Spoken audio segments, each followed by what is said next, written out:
Nós estamos em contato, neste momento, com a ministra de Direitos Humanos e de Cidadania do governo Lula. Ela esteve no Rio de Janeiro, não sei ainda se ela está no Rio de Janeiro, mas eu acredito que sim, acompanhando, inclusive, sobre essa questão das perícias, da identificação dos mortos. Fez críticas duras a essa operação ontem. Ela já está conosco aqui, a ministra Macaé Evaristo. Olá, ministra. Boa tarde. Seja bem-vinda aqui ao nosso UOL News.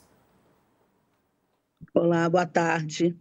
Bom, a gente acaba de ouvir aí parte da entrevista coletiva e eles dizem que 78 dos corpos já foram identificados e, segundo eles, tinham antecedentes criminais, históricos criminais. O que eles dizem que, com isso, reforça o discurso deles de que essa mega operação no Rio de Janeiro foi uma operação de sucesso. Queria ouvi-la a respeito disso. Essa informação de que 78 mortos tinham histórico familiar, histórico criminal, muda o seu pensamento sobre essa mega operação, ministra?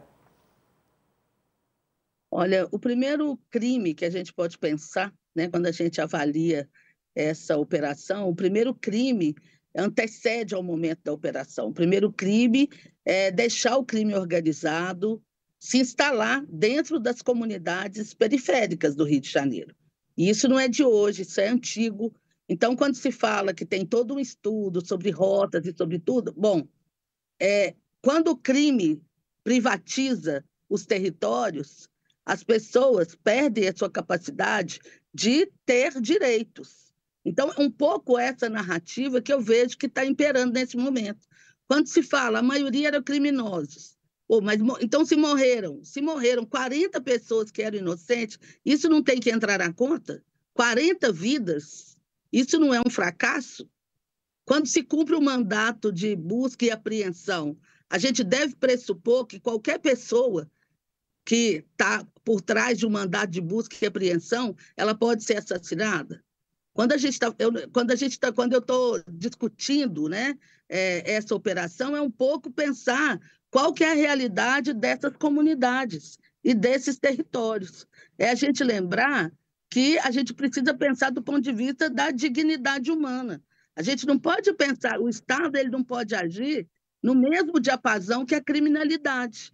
Então, agora, falando em nome do Estado, eu vou defender a completa barbárie contra as nossas comunidades, contra as nossas periferias de favela.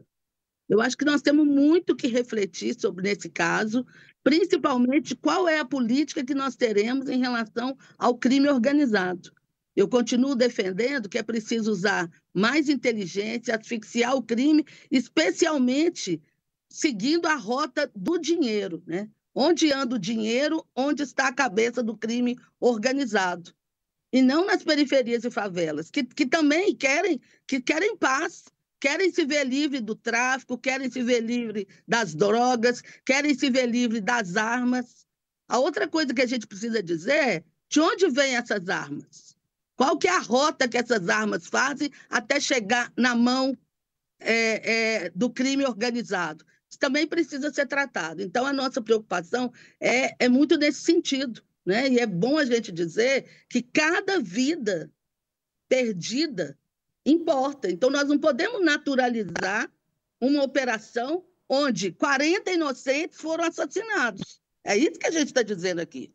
Agora, ministra, ontem a senhora falava, né, e prometeu uma perícia independente. O governo do estado de São Paulo agora está apresentando. Eu queria saber se a senhora continua com esse objetivo, né? E se há algum tipo de desconfiança até em relação ao que o governo do Rio de Janeiro está apresentando neste momento. Quando eles falam que 78 dos mortos tinham antecedentes criminais, a senhora acha que é importante verificar se é isso mesmo? Não, eu não estou dizendo que nós estamos desacreditando do governo do Rio de Janeiro. Eu estou dizendo que numa situação como essa, o que diz, né, tudo que a gente tem do ponto de vista de acordos internacionais, protocolos internacionais de direitos humanos, é que é preciso que as famílias e que a sociedade tenha direito à verdade do que aconteceu.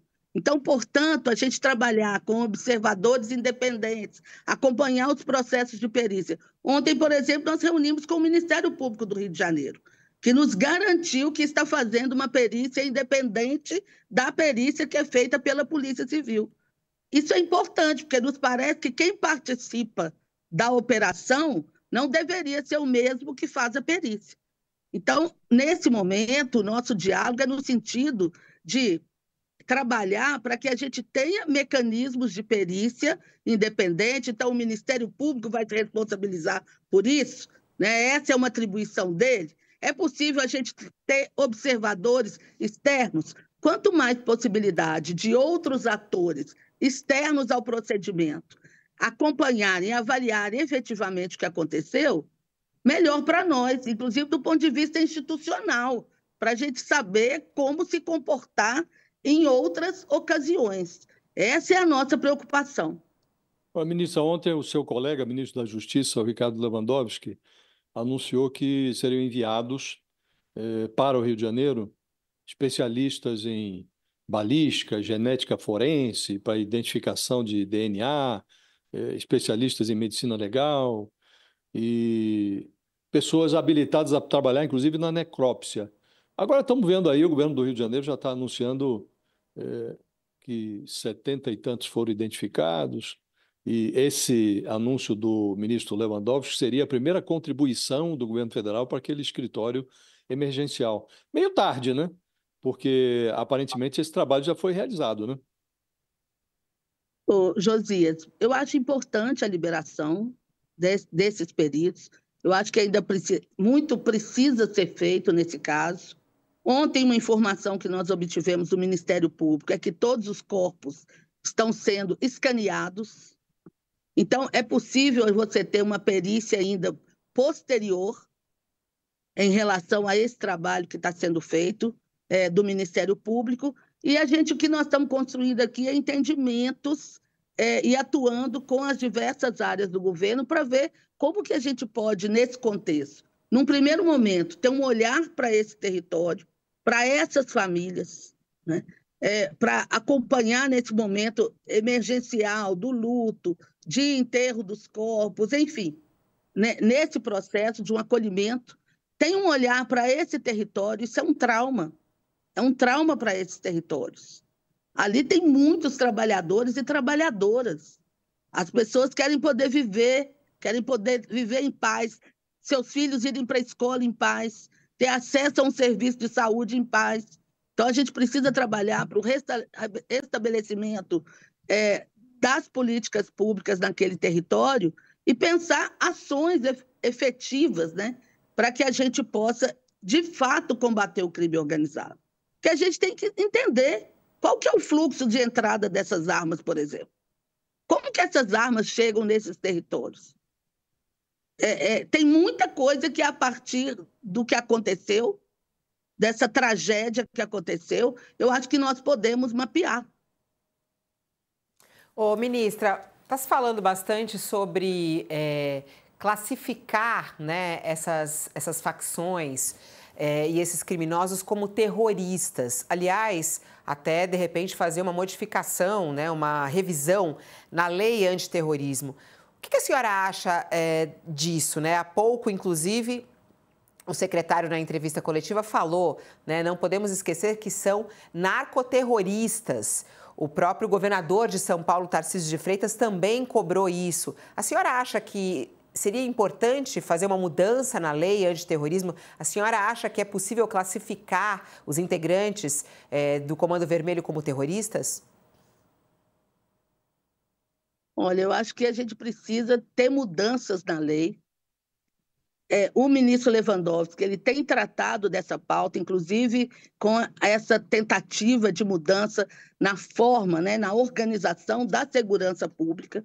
Eu acho que nós precisamos construir um estatuto diferenciado para o que se chama de organizações criminosas, mas me parece que isso não se compara, tá, a organizações criminosas com organizações terroristas. O Brasil, nós temos um pouco complexo isso, porque se tem uma cultura, ou se tenta construir uma cultura de ódio à pobreza, à periferia, aos empobrecidos. E o que sempre nos preocupa, né, é que isso se transforma numa banalização das mortes e dos assassinatos pela violência do Estado para essas comunidades. Quando se faz, eu fico pensando, né, se a gente classificaria de terrorista aqueles criminosos da Faria Lima. Se nós entraríamos com as forças de segurança atirando dentro de um prédio na Faria Lima. Então, esse, para mim, é a grande questão quando eu estou falando, né, do ponto de vista de quem está pensando dignidade humana, respeito à dignidade de todas as pessoas. O Brasil, a gente não tem pena de morte, ninguém tem liberdade ou tem autorização para matar, né, em nome do Estado. Então, eu penso que esse é um debate profundo que a gente tem que fazer no nosso país. Temos que pensar e ter instrumentos para coibir o crime organizado, especialmente o crime organizado que, eu vou dizer, detém o controle e o poder. A questão de fundo é: se atira contra os peixinhos e os tubarões continuam nadando livremente. Ministra, a senhora comanda no governo uma área vital, a área dos direitos humanos, é ministra dos direitos humanos.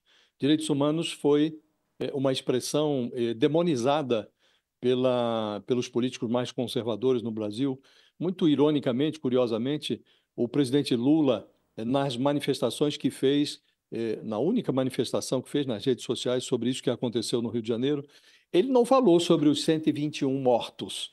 Ele se absteve de falar. Disse lá que é preciso tratar do crime organizado, que prejudica comunidades, até a polícia, a sociedade e tal, mas não falou dos mortos. Ele está tendo muito cuidado, está medindo as palavras ao tratar desse assunto do Rio de Janeiro. O que eu queria lhe perguntar objetivamente é: a esquerda brasileira tem dificuldades de lidar com essa questão dos direitos humanos?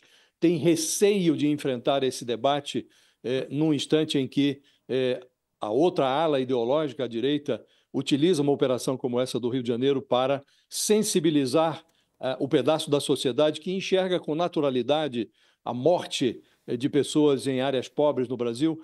A esquerda não sabe tratar da questão da segurança pública, ministra? Olha, Josias, as pessoas tentam, durante muito tempo, trazer uma concepção de direitos humanos, eu quero dizer assim, muito empobrecida, né? Muito restrita. Se tentou vender no país que direitos humanos é a gente defender bandidos. E isso não é verdade. A gente pensa direitos humanos, um direito da pessoa existir. E começa com, por exemplo, ter o direito a ter o registro civil. O direito a ter acesso à educação, acesso à saúde, a ter moradia. A gente vem de uma tradição no Brasil que a maioria da população foi excluída do Estado de Direito. E a gente não pode negar isso. Muito das concepções que ainda perduram de estreitamento da visão de direitos humanos está ligada a um olhar para nossas comunidades, especialmente para as nossas periferias, vilas e favelas, da mesma forma que se olhava para a população negra no período da escravidão, como não humanos, como objetos. Não causa sensibilização. Eu fico muito triste, e não tem como a gente não se comover, quando a gente olha uma pilha de corpos e as pessoas não sentem pena. Eu falo, muitas vezes, no Brasil, a gente vê uma sensibilidade, vê as pessoas chorando, né? Quando acontece alguma coisa com animais, e eu vou te dizer, eu falo por mim, que sou apaixonada com meus pets, eu falo que eu brinco, eu sou vó de pet, né? Mas me causa, assim, muito espanto ver que muitas vezes a gente tem uma sensibilidade com o animal, mas não tem sensibilidade com uma trabalhadora doméstica.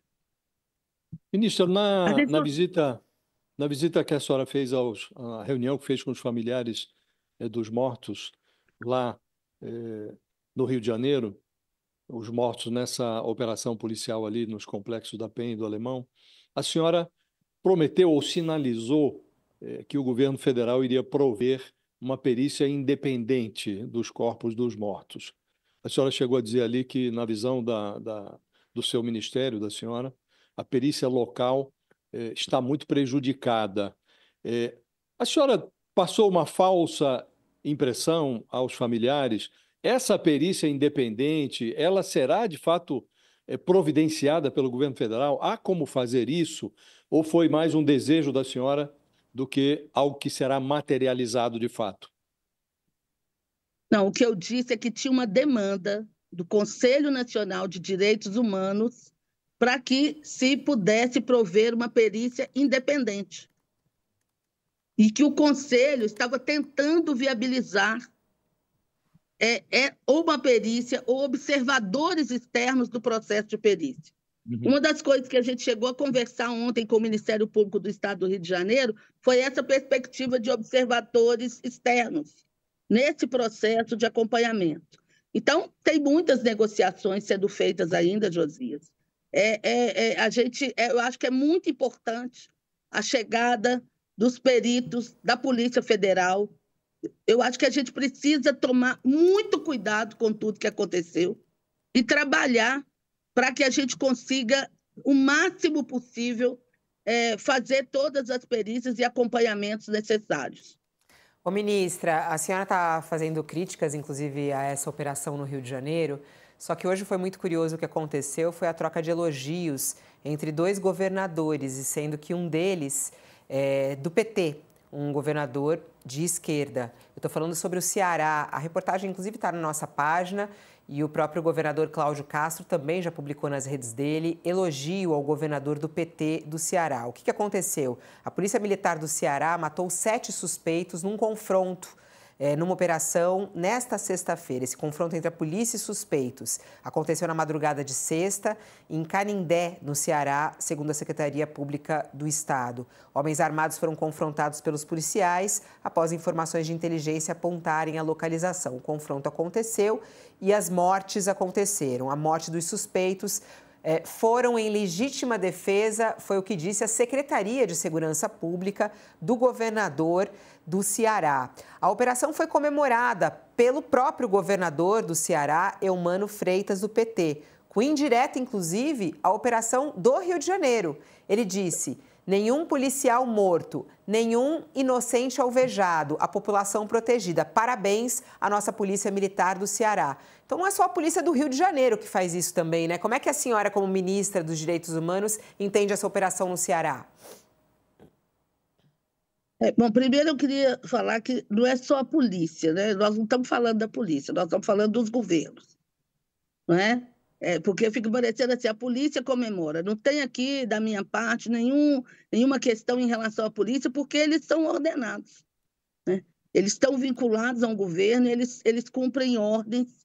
E a gente viu aqui no Rio de Janeiro, muito triste, um policial militar com pouquíssimo tempo de exercício profissional foi mandado para a linha de frente e faleceu nesse confronto. Então, na minha percepção, as forças policiais, os trabalhadores das forças policiais, eles também acabam sendo vítimas no dia a dia, no cotidiano, dessa agenda do crime organizado. Tem uma questão que, para mim, também bate muito forte, né? No geral, eu falo que ontem teve uma cena muito forte para mim, né? Que quem é que estava ali chorando as pessoas que morreram? Eram as mulheres negras que estavam ali chorando. Todas as pessoas que morreram. Quem é que resolve? Quem é que tem a mão e a caneta para matar? É sempre um conjunto de homens brancos sentados em torno de uma mesa. Então, eu acho que isso também diz muito da nossa história, da história do nosso país. Tem um racismo estabelecido, tem uma lógica de classe estabelecida, tem uma violência de construir a monstruosidade sobre alguns corpos e, eu dizia, muito pouca inteligência por trás de tudo isso. Então, primeiro, acho que a gente precisa recuperar que o Estado ele não tem autorização para matar. Cabe ao Estado defender as populações e as comunidades. Nós também, pessoas negras, periféricas, somos sujeitos de direito da segurança pública. Eu não quero poder entrar no meu bairro, né, e ser surpreendida por balas perdidas, seja de que lado for. Porque muitas vezes, quando a gente fala isso, querem nos colocar num lugar que, na verdade, nós não estamos. Querem nos levar para um lugar de construir uma oposição. Ao fim e ao cabo, quem está morrendo são os trabalhadores. São trabalhadores que estão morrendo de um lado e do outro. Agora, ministra, nesse caso do Ceará, a senhora acha que também tem que ter uma cobrança em relação ao governador do Ceará? Só para a gente não ficar sem a resposta. Não, eu não tenho ainda acesso às informações do caso do Ceará, mas, para mim, em todos os casos, a gente precisa cuidar e zelar para que todas as informações elas sejam ditas, né? Para que as perícias sejam feitas da forma mais objetiva possível. E é muito difícil quando hoje a gente tem cada polícia em cada canto do país agindo da sua forma. Porque a gente não sabe, né, que essas redes hoje elas estão interligadas, que uma coisa que acontece no Rio de Janeiro também pode estar ligada ao que está acontecendo em Minas Gerais, ou ao Paraná, ou ao Rio Grande do Sul, e nós vamos continuar agindo como se as coisas estivessem completamente fragmentadas. E a cada grupo de mortos que a gente entrega em praça pública, a gente acha que isso é uma coisa que a gente tem que se vangloriar. A gente não quer extermínio. A gente quer que as pessoas elas sejam presas, paguem pelos crimes que cometeram e que as comunidades tenham paz. Isso foi uma das primeiras coisas que eu ouvi ontem, né? A gente precisa que as comunidades tenham acesso à paz. E a gente precisa, nesse momento, ser solidário, né? Às famílias, aos familiares dos policiais, aos familiares das vítimas e a sociedade brasileira, mas especialmente o Estado brasileiro, seja por meio do Legislativo, do Executivo e do Judiciário, atuar para coibir o crime organizado e para libertar a população das favelas e das periferias, porque esses grupos também privatizam o Estado.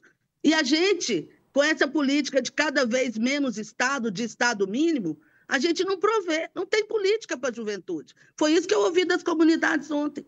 Não tem projeto de qualificação profissional, não tem projeto cultural, não tem projeto de esporte. O Estado é completamente ausente dessas comunidades. Quando chega numa operação truculenta, tirando muitas vidas.